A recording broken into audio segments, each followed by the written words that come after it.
तो इस कहानी की शुरुआत होती है एक छोटी बच्ची को दिखाने से, जो अपने मॉम डैड के साथ छुट्टियां मनाने ट्रिप पर आई हुई थी। ये जगह इनके घर से काफ़ी दूर और बहुत खूबसूरत थी, जहां और भी कई सारी फैमिलीज छुट्टियां मनाने आई हुई थी। बच्ची की मॉम का नाम लुइस होता है। एक दिन जब ये लोग खाना खा रहे थे, तो इनकी मुलाकात एक दूसरी फैमिली से होती है।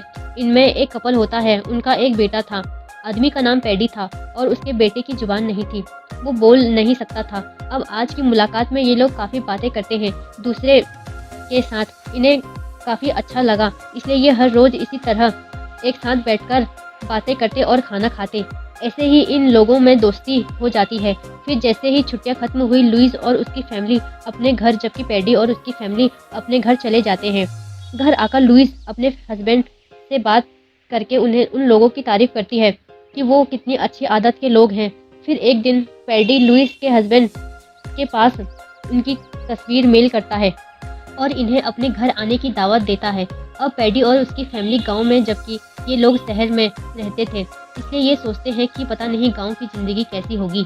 फिर ये सोचते हैं कि वो लोग इतने प्यार से बुला रहे हैं तो हमें चले जाना चाहिए और हमें गांव की ज़िंदगी देखने का मौका भी मिल जाएगा।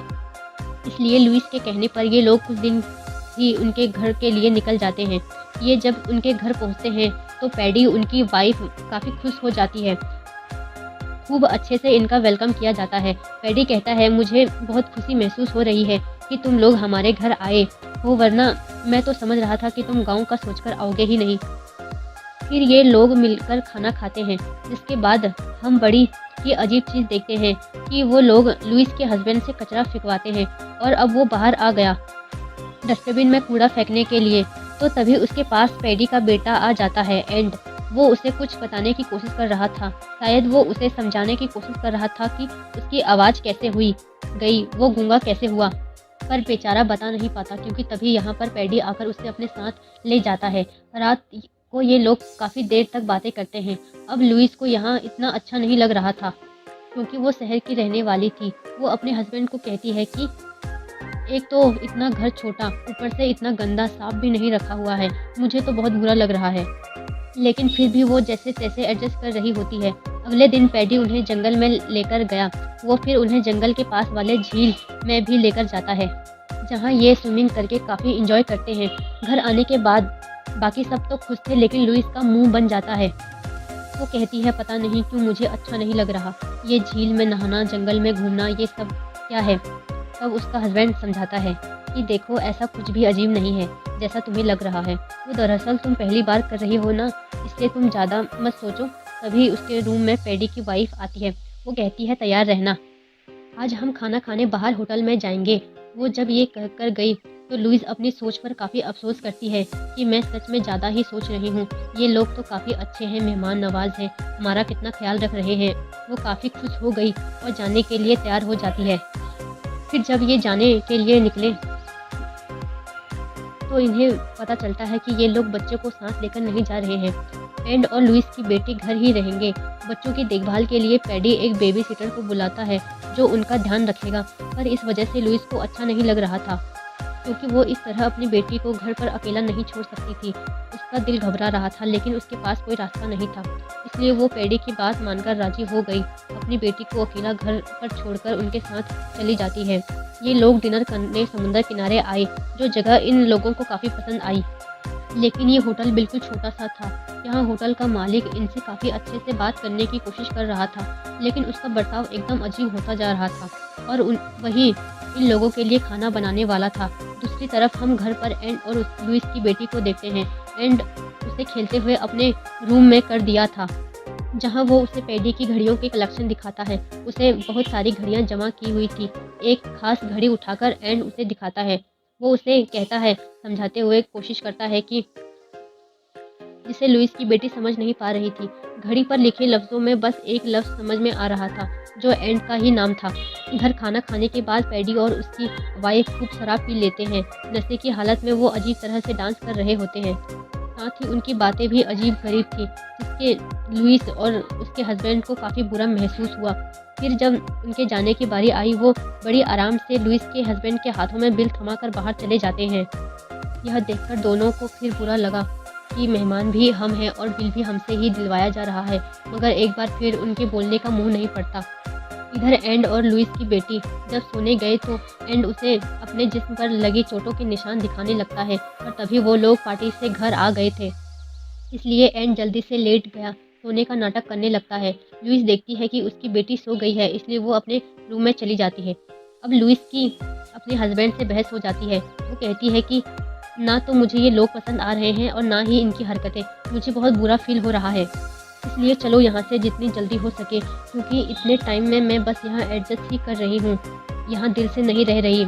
इस पर उसका हस्बैंड कहता है, मेरी जान परेशान ना हो, रिलैक्स हो जाओ, जितनी जल्दी हुआ हम यहाँ से चले जाएंगे। यहाँ से फिर ये दोनों एक दूसरे को संभालते हैं, जिसके बाद सो जाते हैं। पर उन्हें छुपकर पैडी देख रहा होता है। आधी रात को लुइस की आँख खुली, उसे अपनी बेटी की फिक्र हुई, इसलिए वो उसे चेक करने जाती है, पर वो यह देखकर काफ़ी दंग रह गई कि उसकी बेटी एंड वाले कमरे में है ही नहीं जहाँ वो सोई थी।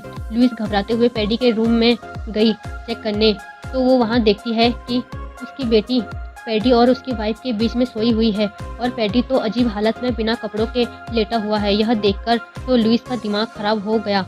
वो अपनी बेटी को उठाकर जल्दी से अपने कमरे में ले आती है। अपने हस्बैंड को कहती है, अब मैं यहाँ एक सेकंड भी नहीं रुकने वाली हूँ, चलो मेरा खून खोल रहा है। उसका हस्बैंड उसकी बात मान लेता है और वो दोनों अपना सामान पैक करने लगे। फिर सुबह हुई। ये लोग उनको बताए बगैर ही निकल जाते हैं। अब एक तरफ ये उस जंगल से निकल जाते हैं, पर तभी लुइस की बेटी को याद आता है कि मैं तो अपना टेडी खिलौना उनके घर पर ही भूल आई। अब वो अपने टेडी से बहुत प्यार करती है, इसलिए वो अपने डैड से जिद करने लगी कि डैडी मुझे मेरा टेडी चाहिए। हालांकि उसकी माँ ने उसे समझाया कि बेटी ऐसे जिद नहीं करते, लेकिन वो अपनी ही जिद में रहती है। इस बातचीत के दौरान उनका एक्सीडेंट होने वाला था, जिससे वो बाल बाल बचते हैं। उसके डैड अपनी बेटी के जिद के आगे रुक नहीं पाते हैं, तो उसकी बात मानकर वो गाड़ी वापस मोड़ लेते हैं और ये लोग फिर से उनके घर आ जाते हैं, जहाँ पैडी और उसकी वाइफ भी जाग गई थी। पैडी उसे पूछता है, आखिर ऐसा क्या हुआ था जो तुम लोग बिना बताए चले गए? आखिर किसी चीज़ से भाग रहे हो तुम? क्या हमारी मेहमान नवाजी में कोई कमी रह गई थी? तब लुइस कहता है कि मेरी वाइफ ने कल रात कुछ ऐसा देखा जो उसे पसंद नहीं आया। इससे ज़्यादा वो कोई जवाब नहीं दे पाता, इसलिए अब उसकी वाइफ को ही बोलना पड़ता है। वो कहती है कि कल रात तुमने मेरी बेटी को अपने कमरे में क्यों सुलाया था? यह सुनकर पैडी काफ़ी हैरान रह जाता है, पर जवाब में वह कुछ नहीं बोल पाता। तो उसकी सफाई में उसकी वाइफ बोलती है कि हमारी भी एक बेटी थी जिससे हम बहुत प्यार किया करते थे, लेकिन एक बीमारी की वजह से उसकी मौत हो गई। हम अपनी बेटी को याद करते हैं और हमें बच्चियाँ बहुत पसंद है। अब तुम्हारी बेटी रात को तुम्हें आवाज़ लगा रही, पर तुम दोनों सो रहे थे। तुमने उसकी आवाज़ नहीं सुनी, इसलिए मैंने उठाया और अपने पास सुला लिया। अगर तुम्हें बुरा लगा तो उसके लिए माफ़ करना, दोबारा ऐसी शिकायत का मौका नहीं मिलेगा। अब उसके बाद इस झूठी कहानी पर उन दोनों को यकीन आ जाता है, क्योंकि वो रो रही थी। ये उन्हें माफ़ कर देते हैं। जी हाँ, वो पहले गुस्से में घर छोड़कर जा रहे थे, पर अब गलती का एहसास होने पर वो कुछ और दिन इधर रहने का फैसला करते हैं, और पहले की तरह ही ये लोग एक दूसरे से घुल मिल जाते हैं। अब एक दिन जब ये लोग खाना खा रहे थे, तो यहाँ पर भी पैडी की वाइफ उसकी बेटी के साथ कुछ ज़्यादा ही फ्री हो रही थी, जबकि अपने बच्चे एंड पर उसका ध्यान ही नहीं था। इसलिए लुइस भी बोल पड़ती है कि तुम इतना मत समझाओ मेरी बेटी को, उसकी माँ मैं हूँ। इसलिए पैडी भी वाइफ भी उससे माफ़ी मांगने लगती है। अब लुइस की बेटी अपना परफॉर्मेंस दिखाना चाहती थी, क्योंकि उसने डांस के कुछ स्टेप सीखे थे जो वो इन्हें दिखाना चाहती थी। तब उसके साथ एंड भी डांस करने लग जाता है। अब एंड हमेशा उदास रहता था, लेकिन आज वो पहली बार एंजॉय कर रहा है।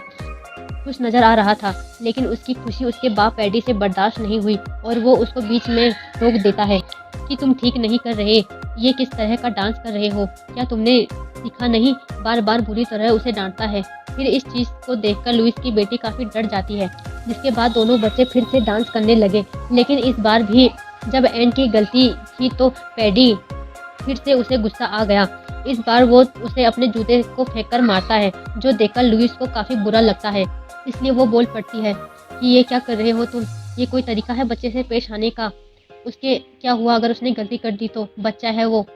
फिर लुइस अपने हस्बैंड को साइड में लेकर गई, कहती है कि मुझसे और बर्दाश्त नहीं हो रहा, अब और नहीं रह सकती मैं यहाँ, जल्दी से जल्दी चलो यहाँ से, क्योंकि अब तो ज़्यादा ही चीज़ें खराब होती नज़र आ रही हैं। इसके बाद पैडी जाकर सो जाता है। नींद का फ़ायदा उठाकर एंड वहाँ से चाबियाँ चुरा लेता है। फिर खोलने के बहाने वो लुइस को बेटी को लेकर गया शर्ट में जाता है। शर्ट का दरवाज़ा खोलकर अंदर गया फिर एक खुफिया दरवाज़ा खोलकर उसे नीचे लेकर जाता है, जहाँ दुनिया भर की बहुत सारी चीज़ें पड़ी हुई थी। सामान वाले बैग थे, बच्चों के बैग थे, फ़ोन थे, ग्लासेस थे, जूते भी थे, पता नहीं क्या-क्या थे। बिल्कुल वैसे सामान की कलेक्शन थी जैसे पैडी के पास घड़ियों की थी। उसके बाद एंड एक टूटी फ़ोटो की एल्बम दिखाता है, जिसमें पैडी और उसकी वाइफ़ की अलग-अलग फैमिली के साथ तस्वीरें थी और हर तस्वीर में पैडी और उसकी वाइफ़ के साथ अलग ही बच्चा था। इन्हीं में से एक तस्वीर में एंड भी था, लेकिन इनके साथ नहीं बल्कि अपनी असली फैमिली के साथ, क्योंकि पैडी और उसकी वाइफ़ उनके असली मॉम डैड नहीं थे। वहाँ उसकी ज़ुबान भी थी, जिससे हम समझ पाते हैं कि उन लोगों ने एंड के साथ कुछ ऐसा किया कि उसकी ज़ुबान नहीं रही, मतलब उन्होंने ही उसकी ज़ुबान को काटा होगा, क्योंकि वो उसकी असली बेटा नहीं था, इसलिए तो वो उसके साथ इतना बुरा बर्ताव करते थे। तो अब हमें बताया जाता है कि असल में ये दोनों कौन हैं। तो पैडी और उनकी वाइफ़ दोनों सीरियल किलर हैं, मतलब ये पागल हैं और लोगों को बेरहमी से मार डालते हैं। ये नई जगहों पर ट्रिप्स पर जाते हैं, फिर वहाँ उन फैमिलीज़ को फँसाते हैं जिनका सिर्फ़ एक ही बच्चा हो। उनसे दोस्ती बढ़ाते हैं और उन्हें अपने घर आने के लिए दावत देते हैं, और जब वो फैमिली इनके घर आती है तो ये उनका सारा सामान और पैसा लूटकर उन्हें मार देते हैं। उनके बच्चे की ज़ुबान काट देते हैं ताकि वो किसी को कुछ बता ना पाए, और उस बच्चे को अपने साथ रखते हैं। फिर उसे अगले ट्रिप पर लेकर जाते हैं और वहाँ से नया शिकार यानी अगली फैमिली फँसाते हैं, जिसके बाद इस बच्चे को भी मार देते हैं। हर फैमिली के साथ यह सब चीज़ें रिपीट करते हैं और अब मरने की बारी एंड की है। साथ है लुइस और उसके हस्बैंड को लूटकर मार देंगे ये लोग, और लुइस की बेटी को अपने पास रख लेंगे। फिर उसे भी वही सब बर्दाश्त करना पड़ेगा जो अब तक एंड करता आ रहा था। ये भी कुछ बोल नहीं पाएगी क्योंकि इसकी भी जुबान काट देंगे, लेकिन एंड बेचारा उन्हें अलग अलग तरीक़ों से समझाने की कोशिश कर रहा था कि ये लोग यहाँ से भाग जाएं, लेकिन ये समझ ही नहीं पा रहे थे। खैर लुई की बेटी उसे अपने फ़ोन में सारा कैद कर लेती है, सारी फैमिलीज़ की फ़ोटो अपने फ़ोन में ले लेती है और ये दोनों जल्दी से बाहर आ जाते हैं। फिर और बहाने से एंड पेटी के पास गया और चाबी वापस वहीं रख देता है। अब लोई सोचती है कि मैं अपनी मॉम को कैसे बताऊं सारी बात, क्योंकि लुइस तो पैडी की वाइफ के साथ बातें करने में मसरूफ़ थी। तो तब उसकी बेटी को एक आइडिया आया। वो खुद को एक पिन से कट लगाकर अपना खून निकालती है और सबका ध्यान अपनी तरफ कर लेती है। उसके कहा कि मेरे कपड़ों पे पता नहीं खून कैसे लग गया, इसलिए लुइस उसे वॉशरूम में लेकर जाती है। उसकी बेटी को मौका मिल गया था अपनी मॉम को बात बताने का, इसलिए वो उसे इन फैमिलीज़ की सारी तस्वीरें दिखाती है। पैडी और उसकी वाइफ की सच्चाई भी बताती है, जो सुनकर लुइस के होश उड़ जाते हैं। पर वो अपनी बेटी को यही कहती है कि बेटा ऐसा कुछ नहीं है जैसा तुम सोच रही हो, ताकि उसकी बेटी परेशान ना हो। वो उसे रिलैक्स करती है, पर लुइस समझ जाती है कि कुछ भी ठीक नहीं है, यहाँ तो बहुत बड़ी गड़बड़ चल रही है। ये बहुत खतरनाक लोग हैं और हम लोग बहुत बुरी तरह फंस गए हैं। तभी इस बार लुइस बहाना बनाती है कि मेरी बेटी बहुत घबराई हुई है, शांत नहीं हो रही, जो कहकर वो अपने हस्बैंड को भी अंदर ले जाती है, जहाँ लुइस उसे भी सारी फैमिलीज़ की तस्वीरें दिखाकर सच बता देती है। उसका हस्बैंड भी काफ़ी दंग रह गया कि इतने खतरनाक लोग हैं, ना जाने कितनी फैमिली को उन्होंने अपना शिकार बना दिया होगा, पर इन्होंने अभी तक हमें कुछ नहीं किया। पर इनके हालत ख़राब थे क्योंकि ऐसे में ये भाग भी नहीं सकते थे, वो लोग बाहर ही जो बैठे हुए थे। तब लुइस कहती है हम उन लोगों को यह बहाना कर देते हैं कि हमारी बेटी को पहली बार फैमिली प्रॉब्लम आई हुई है, ऐसे में हम आसानी से यहाँ से चले जाएंगे। पर जाने से पहले लुइस अपने पास एक चाकू रख लेती है जो उसके काम आ सकता था। फिर ये लोग अपनी बेटी को लेकर बाहर गए, उनसे कहते हैं वो दरअसल हमारी बेटी पहली बार, इसलिए वो डरी हुई है, घबरा रही है, अपने घर जाना चाहती है। अब एक तरफ जहाँ ये लोग घर जाने की जिद कर रहे थे, तो पैडी इन्हें रोकने की पूरी कोशिश करता रहा था, पर ये लोग उनकी बात नहीं सुनते। उन्होंने फैसला कर लिया था, लेकिन जब ये लोग बाहर गए तो देखते हैं कि उनकी गाड़ी का टायर पंचर हो गया था। तब यहाँ पर पैडी कहता है कोई बात नहीं, टेंशन ना लो, मैं इसे 5 मिनट में ठीक कर दूंगा। फिर इसके हस्बैंड को वहाँ लेकर जाता है जहाँ सारे औजार पड़े हुए थे। अब हालांकि वो वहाँ जाने में डर रहा था कि कहीं पैडी मेरे साथ कुछ गलत ना कर दे, लेकिन पैडी औजार लेकर वापस आ गया और टायर ठीक कर देता है, यानी फ़िलहाल वो इनके साथ कुछ नहीं करता। पर जब ये लोग गाड़ी में बैठने लगे तो तभी इनकी नज़र इनकी बेटी के टेडी पर पड़ता है, जो दीवार पर काफ़ी ऊपर किसी ने रख दिया था। पैडी कहता है अरे यार, ये ज़रूर एंड की शरारत होगी, जो कहकर वो सीढ़ी लगाता है और लुइस के हस्बैंड को ऊपर जाने को कहता है। पैडी अभी भी खुद कुछ नहीं करता। लुइस का हस्बैंड टेडी लेकर आया। जैसे ही खुद पैडी अपने हाथों से उसकी बेटी को देता है। सब ठीक चल रहा था, लेकिन जैसे ये लोग गाड़ी में बैठकर यहाँ से जाने लगे कि तभी उसकी आंखों के सामने पैडी एंड को पानी में फेंक देता है, जिससे वो बेचारा बच्चा डूबने लगता है। तब उसकी खातिर इन लोगों को गाड़ी रोकनी पड़ी। लुइस का हस्बैंड जल्दी से गाड़ी के बाहर आया, पानी में कूद गया, वो एंड को बचा लेता है। लेकिन अब उसकी फैमिली मुसीबत में, क्योंकि पैडी ने गन पॉइंट पर उनके बंदी बना लिया था, यानी ये लोग बुरी तरह फंस गए थे। पैडी उन लोगों को बांधकर अंदर लेकर जाता है और उनके बैग में जितने भी पैसे थे वो अपने अकाउंट में भेज देता है, जिसके बाद पैडी उन्हें मारने की तैयारी करने लगता है। लेकिन लुइस के पास जो चाकू था उसकी मदद से पैडी के चेहरे पर वार कर देती है। फिर वो जल्दी से पैडी की वाइफ से गन छीनकर इन लोगों पर तान देती है। फिर ये सब बाहर आए पैडी और उसकी वाइफ को इस कमरे में बंद करके लॉक कर देते हैं। ये लोग गाड़ी में बैठकर यहाँ से निकलने ही वाले थे कि तभी होटल का मालिक, जो दरअसल पैडी का भाई है, वो यहाँ आ गया, जो अपनी गन से इनकी गाड़ी को शूट करने लगता है। ये लोग अपनी जान बचाने के लिए जल्दी से गाड़ी से उतरे और भागकर घर के अंदर आ जाते हैं और सारे खिड़की दरवाजे को इतने मजबूती से बंद कर दिया था, पर पैडी और उसका भाई आकर उस ताले को तोड़ देता है। पैडी और उसके वाइफ को बाहर निकालता है, यानी कि इंसान के रूप में जानवर एक बार फिर से आज़ाद हो गए थे। ये लोग सबसे पहले घर की लाइट्स ऑफ कर देते हैं ताकि हर तरफ अंधेरा छा जाए। जैसे तैसे पैडी और उसकी वाइफ को पता था कि घर के अंदर जाने का कौन कौन सा रास्ता है, तो उन रास्तों की मदद से ये तीनों घर के अंदर घुस जाते हैं। जैसे ही पैडी आगे बढ़ा उसे मारने के लिए, लुइस आ गई। उसके हाथों में तेजाब था जिसे वो पैडी के ऊपर डाल देती है और बच्चों को लेकर बाहर की तरफ भागने लगती है। और पैडी का भाई जैसे ही सामने आया, लुइस का हस्बैंड उस पर हमला कर देता है। इन दोनों की लड़ाई शुरू हो गई, पर पैडी का भाई उसे पकड़कर काबू कर लेता है और जान से मारने की कोशिश करता है। लेकिन तभी पीछे से लुइस आ जाती है। वो उस सर में हथौड़ा घुसाकर हमला कर देती है, जिससे पैडी के भाई की मौत हो जाती है। जिसके बाद लुइस और उसके हस्बैंड बच्चों को लेकर छत पे आ गए, क्योंकि वो सीढ़ी के जरिए यहाँ से भागने का प्लान बना रहे थे। लुइस पहले अपने हस्बैंड को, फिर दोनों बच्चों को सीढ़ी के जरिए बाहर भेजती है, लेकिन तभी उसे पता चला कि पैडी की वाइफ गन लेकर उसका पीछा कर रही है। फिर आखिर वो भी उस रूम तक आ गई है।